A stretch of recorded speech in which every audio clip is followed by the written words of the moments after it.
My name is JC Lester, and this is Tourism, a force to be reckoned with in nature. Nature is a way to escape our busy lives.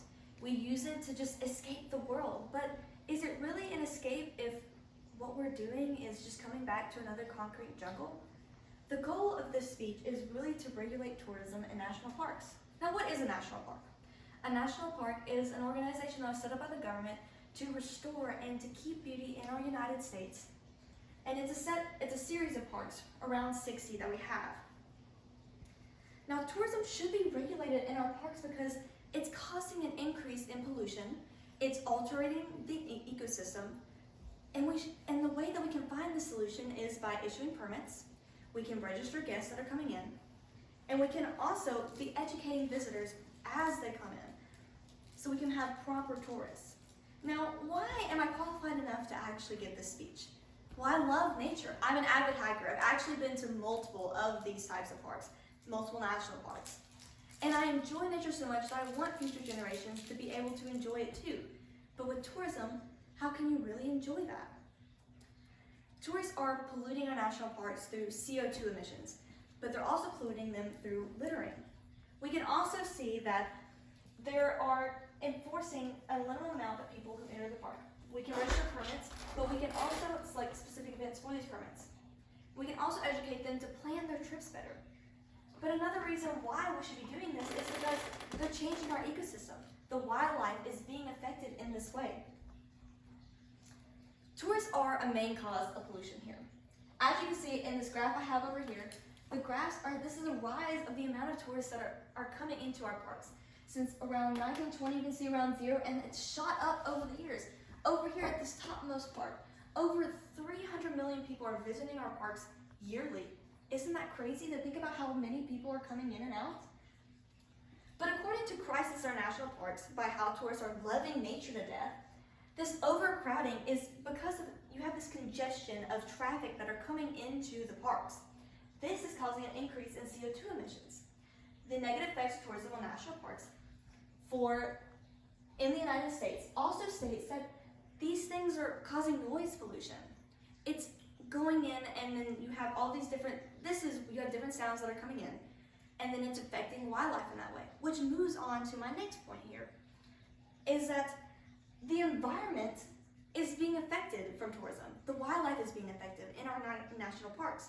So according to a crisis in our national parks, how tourists are loving nature, and this is another site that we also use with effects of tourism in national parks. Both of these lists ways of how people are coming in, they're hopping out of their cars, they're taking pictures of different animals, bison for an example, who are sitting in lanes, and they're getting super close to them, but then they're getting hurt as a result of this. They're also upsetting our ecosystem they're causing different trails. They're going off the trail, and you're trampling different foliage, even endangered foliage in these areas, and you're altering these things. These can alter deer trails, alter wildlife. And the noise pollution I explained earlier, they're emitting sounds and it disrupts the wildlife. They're not used to our sounds. It's not natural for them in any way. Here is other examples. You can see here is an elk. Many people are coming up to this elk, they're taking pictures of it, which is rather dangerous because this is a wild animal. Here's another example of the many people that are coming to see these geysers at Yellowstone National Park. And another thing is, these people who are littering in these areas have changed the ecosystem. This geyser used to be a beautiful color, and now it's different colors of yellows and blues and reds because trash is being thrown in the geyser. It's no longer its natural aspect, its original beauty that it was, because it's being polluted. So is there a solution to this? Yes. A solution to these issues that are being caused by tourism is to regulate tourism. So according to Stephen from National Geographic, several parks are starting to use a reservation system by allowing people to sign up and having a certain amount of people coming into the parks daily. They're also using permit systems. One of these such permits, for an example, is Yosemite, the Half Dome hike. They're offering permits for this hike so that not as many people are coming and really congesting these trails. Another example is a national park in Zion for the Riverwalk trails. So national parks overcrowding, another site, even states that Visitors need to start planning their visits more often. They need to, that way they can get parking spaces, there's space, they can enjoy their trip, but they can also get the permits that are really needed for these areas. So what we do is another site from the actual National Park Organization website that states that they've created a tourist program to help tourists be proper tourists, in other words. To be better educators, to explain to them how to leave no trace is another organization that teaches people, hey, when you're going on hikes, you need to bring your trash that you brought in, you need to take it back out and be able to dispose it in its own proper way.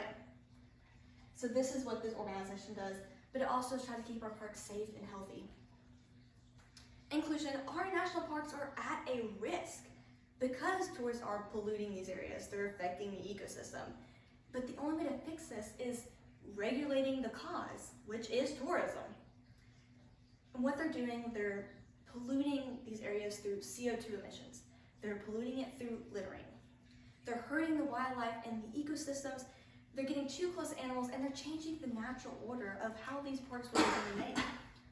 And we can regulate this by providing education to visitors, by allowing them to be registered in, having certain numbers coming into the parks. We can also offer them different permits that allow these also other registration efforts.